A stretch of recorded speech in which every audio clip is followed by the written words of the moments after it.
Life process की definition से life process को हम डिफाइन कर सकते हैं all process such as respiration, nutrition, circulation या फिर excretion etcetera that are necessary for survival of living organisms are known as life process. ये सभी प्रोसेस जिनकी हेल्प से हम सर्वाइव कर पाते हैं इन्हें लाइफ प्रोसेसेस कहा जाता है। सबसे पहला जो पार्ट है वो है न्यूट्रिशन, मतलब फूड का इंटेक करना या फूड लेना न्यूट्रिशन का पार्ट है। अब न्यूट्रिशन को दो पार्ट में कैटेगराइज किया गया है, ऑटोट्रॉपिक न्यूट्रिशन या फिर हेटेरोट्रॉपिक न्यूट्रिशन। सो ऑटोट्रॉपिक न्यूट्रिशन एक ऐसा प्रोसेस है जिसमें ऑर्गेनिजम्स अपना फूड खुद प्रिपेयर करते हैं, जैसे कि प्लांट्स करते हैं फोटोसिंथेसिस करके। बट हेटेरोट्रॉपिक इसका ठीक अपोजिट है। इस प्रोसेस में ऑर्गेनिजम्स अपना फूड दूसरे अदर ऑर्गेनिजम्स से ऑब्टेन करते हैं। सो ऑटोट्रॉपिक का एग्जाम्पल प्लांट्स हो सकता है जो अपना फूड खुद प्रिपेयर करते हैं, जबकि हेटेरोट्रॉपिक का एग्जाम्पल हम खुद ह्यूमन बींग्स हैं या फिर वो सभी एनिमल्स जिन्हें अपना फूड प्लांट से लेना पड़ता है या फिर दूसरे एनिमल्स से लेना पड़ता है। अब हेटेरोट्रॉपिक न्यूट्रिशन को भी तीन बेसिक पार्ट में कैटेगराइज किया गया है, होलोजोइक हेटेरोट्रॉपिक न्यूट्रिशन, सैप्रोट्रॉपिक न्यूट्रिशन या फिर पैरासिटिक न्यूट्रिशन। सो फर्स्ट है होलोजोइक न्यूट्रिशन। सो होलोजोइक न्यूट्रिशन का सबसे अच्छा एग्जाम्पल है ह्यूमन बॉडी। होलोजोइक न्यूट्रिशन में सिंपली इनटेक होता है फूड का और फिर उसका डाइजेशन होता है डाइजेस्टिव सिस्टम में।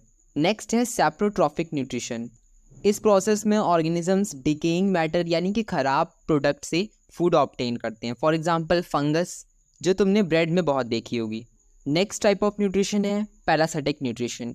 इस न्यूट्रिशन में जो ऑर्गेनिज्म होते हैं वो किसी दूसरे ऑर्गेनिज्म की बॉडी से ही अपने न्यूट्रिएंट्स ऑब्टेन करते हैं, फॉर एग्जांपल लाइस यानी कि जुएं। Now photosynthesis in plants. Plants अपना फूड प्रिपेयर करने के लिए कार्बन डाइऑक्साइड, वाटर, सनलाइट और क्लोरोफिल का यूज़ करते हैं और कार्बोहाइड्रेट या फिर स्टार्च का फॉर्मेशन करते हैं। इस प्रोसेस को हम लोग स्टेप बाय स्टेप समझते हैं। पहला स्टेप है absorption of light by chlorophyll. So पहले स्टेप में जो भी सनलाइट होती है प्लांट्स उसको एब्जॉर्ब करते हैं बाय यूजिंग क्लोरोफिल, देन उस लाइट एनर्जी को केमिकल एनर्जी में कन्वर्ट करते हैं। नेक्स्ट स्टेप में वाटर मॉलिक्यूल्स की स्प्लिटिंग होती है दो पार्ट्स में, hydrogen and oxygen. And last step में कार्बन डाइऑक्साइड का रिडक्शन होकर कार्बोहाइड्रेट्स का फॉर्मेशन होता है। सो फोटोसिंथेसिस की ओवरऑल इक्वेशन को हम लिख सकते हैं CO2 plus H2O in the presence of sunlight and chlorophyll gives C6H12O2 यानी कि कार्बोहाइड्रेट या फिर ग्लूकोज प्लस ऑक्सीजन। ये इक्वेशन एग्जाम के लिए बहुत इंपॉर्टेंट है। लीव्स में कुछ टाइनी पोर्स प्रेजेंट होते हैं जिन्हें स्टोमेटा कहा जाता है। वो स्टोमेटा गैसेस की एक्सचेंज में हेल्प करते हैं। स्टोमेटा में गार्ड सेल्स प्रेजेंट होते हैं जो स्टोमेटा को ओपन या क्लोज करने में हेल्प करते हैं। ये है स्टोमेटा का सिंपल सा स्ट्रक्चर। ये हैं गार्ड सेल्स। गार्ड सेल्स का शेप बीन शेप की तरह होता है। इसके अलावा इसमें प्रेजेंट होता है क्लोरोप्लास्ट। याद रखना क्लोरोप्लास्ट वो साइट है जहाँ पर फोटोसिंथेसिस का प्रोसेस होता है। क्लोरोप्लास्ट में ही क्लोरोफिल भी प्रेजेंट होता है जो सनलाइट को ट्रैप करने में हेल्प करता है। नेक्स्ट टॉपिक है holozoic nutrition in amoeba. Amoeba एक यूनिसेलुलर ऑर्गेनिज्म होता है जो होलोजोइक न्यूट्रिशन शो करता है। अमीबा ह्यूमंस की तरह फूड को बाहर से ऑब्टेन करता है और फिर उसको डाइजेस्ट करता है। सो ये है अमीबा। जब भी इसको फूड मिलता है तो ये फिंगर लाइक प्रोजेक्शंस की हेल्प से फूड को कैप्चर कर लेता है। उसके बाद फूड वैक्यूल में फूड का डाइजेशन होता है और एब्जॉर्प्शन होता है। नेक्स्ट स्टेप में वेस्ट प्रोडक्ट्स को ये रिमूव कर देता है, जैसा कि तुम इस पिक्चर में देख पा रहे हो। सो नेक्स्ट टॉपिक है nutrition in human beings. Human body consist of alimentary canal. Alimentary canal start होती है माउथ से और एंड होती है एनस पर। इस पूरे सिस्टम को हम ह्यूमन का डाइजेस्टिव सिस्टम भी कह सकते हैं। It consist of mouth, oesophagus जिसे कॉमनली फूड पाइप भी कहते हैं, stomach, small intestine, large intestine, rectum and anus. इन सभी के फंक्शन को हम एक एक करके डिटेल में स्टडी करेंगे नेक्स्ट पार्ट में। नाउ डाइजेशन की मैकेनिज्म को समझने से पहले तुम्हें पता होना चाहिए कि एंजाइम क्या होता है। सो इसको ऐसे समझो। दुनिया में दो तरीके के लोग होते हैं। कुछ लोग होते हैं अच्छे और कुछ लोग होते हैं बुरे। अच्छे लोग हमेशा दूसरों की हेल्प करते हैं। इसी तरीके से एंजाइम्स भी होते हैं। एंजाइम्स वो प्रोटीन है जो हमारी बॉडी की हेल्प करते हैं इन द डाइजेशन। अब समझते हैं मैकेनिज्म ऑफ डाइजेशन। डाइजेशन का मैकेनिज्म माउथ से ही स्टार्ट हो जाता है। माउथ में प्रेजेंट होती हैं सलाइवरी ग्लैंड्स। ये salivary glands salivary enzyme secrete करती हैं which breaks starch into simple sugars, जो फूड में प्रेजेंट स्टार्च को सिंपल शुगर में कन्वर्ट करती हैं। नेक्स्ट स्टेप में फूड पाइप के थ्रू स्टमक में एंटर होता है। स्टमक में प्रेजेंट होती हैं गैस्ट्रिक ग्लैंड्स जो कि 3 चीज़ें सीक्रेट करती हैं, hydrochloric acid, mucus and pepsin. Hydrochloric acid bacteria या फिर जर्म्स को किल करने में हेल्प करता है। नेक्स्ट है म्यूकस। म्यूकस हमारे स्टमक की लाइनिंग को हाइड्रोक्लोरिक एसिड या फिर अदर डाइजेस्टिव एंजाइम से प्रोटेक्ट करता है। थर्ड है पेप्सिन। पेप्सिन एक प्रोटीन डाइजेस्टिव एंजाइम स्टमक के बाद फूड स्मॉल इंटेस्टाइन में एंटर होता है, जहाँ पर कार्बोहाइड्रेट्स, प्रोटीन्स और फैट्स का कंप्लीट डाइजेशन होता है। Small intestine receives secretion from liver and pancreas. Small intestine को लिवर और पैनक्रियाज से कुछ जूसेस मिलते हैं। लिवर सिक्रेट करता है बाइल जूस, जबकि पैनक्रियाज पैनक्रियाटिक जूस सिक्रेट करते हैं। Bile juice emulsification of fats में हेल्प करता है। पैनक्रियाटिक जूस में 2 एंजाइम्स होते हैं, trypsin and lipase. Trypsin help in digestion of proteins, जबकि lipase helps in digestion of fats. Trypsin proteins को पेप्टोन्स में कन्वर्ट करता है और लाइपेज फैट्स को लिपिड्स में कन्वर्ट करता है। स्मॉल इंटेस्टाइन में प्रेजेंट होती हैं विली। विली एक फिंगर लाइक प्रोजेक्शंस होती हैं जो कि एब्जॉर्प्शन ऑफ फूड में हेल्प करती हैं।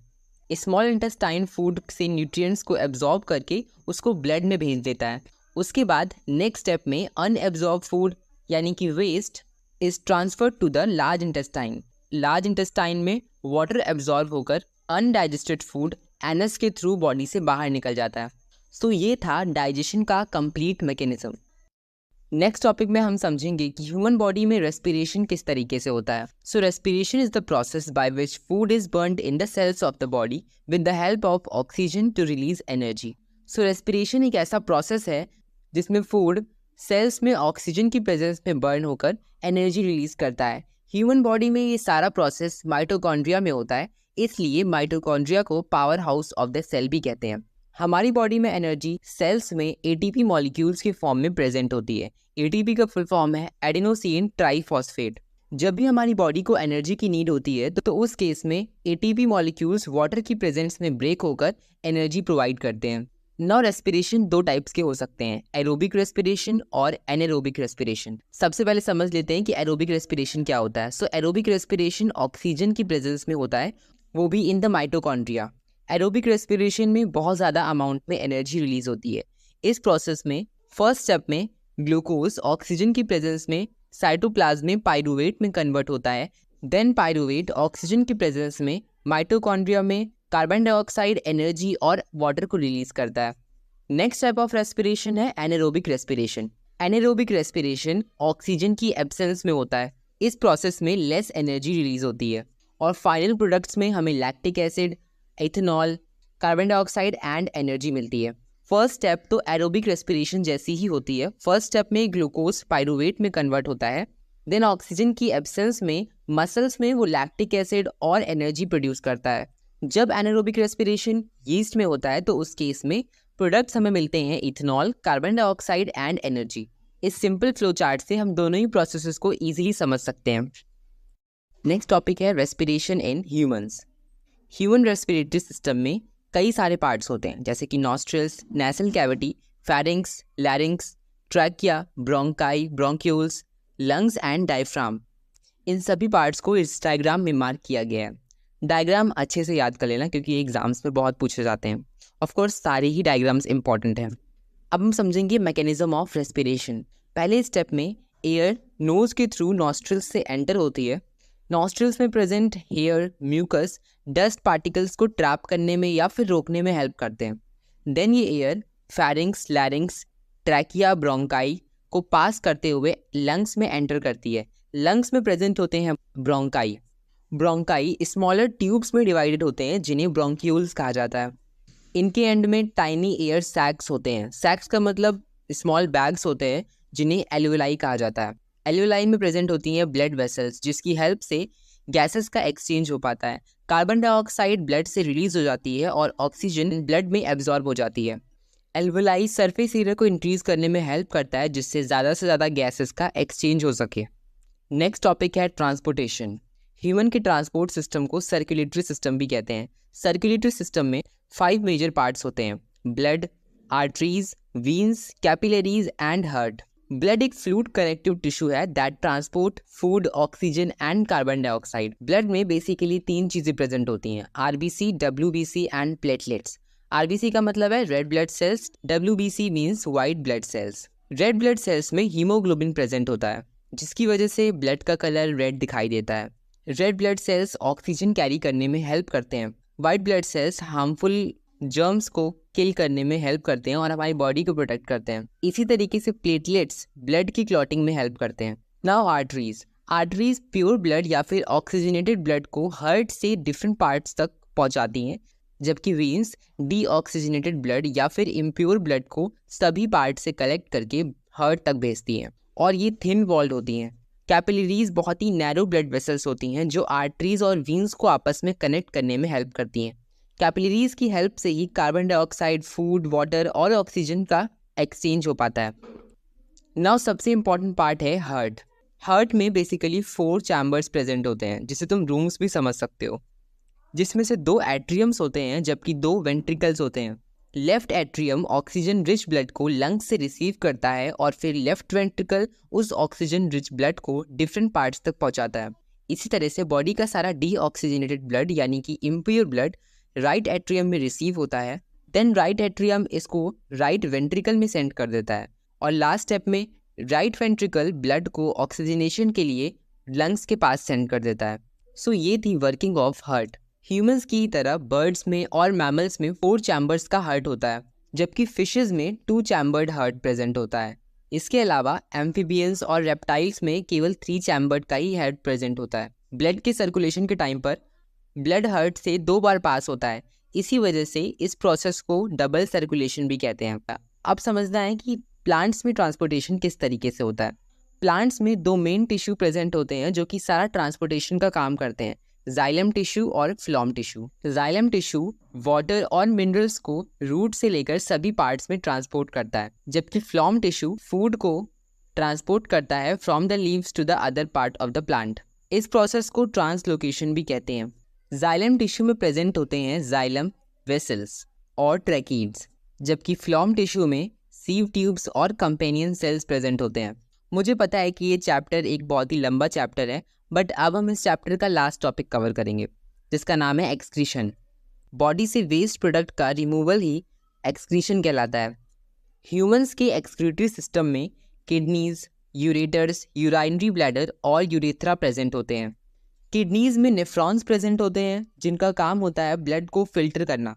Bowman's capsule is connected to the collecting duct, जहाँ पर सारा वेस्ट कलेक्ट होता है। इसके बाद सारा वेस्ट यूरेटर के थ्रू यूराइनरी ब्लैडर में कलेक्ट होता है और यूराइन के फॉर्म में यूरेथ्रा के थ्रू बॉडी से रिमूव हो जाता है। नेक्स्ट है एक्सक्रीशन इन प्लांट्स। ह्यूमंस की तरह ही प्लांट्स भी एक्सक्रीशन का प्रोसेस परफॉर्म करते हैं।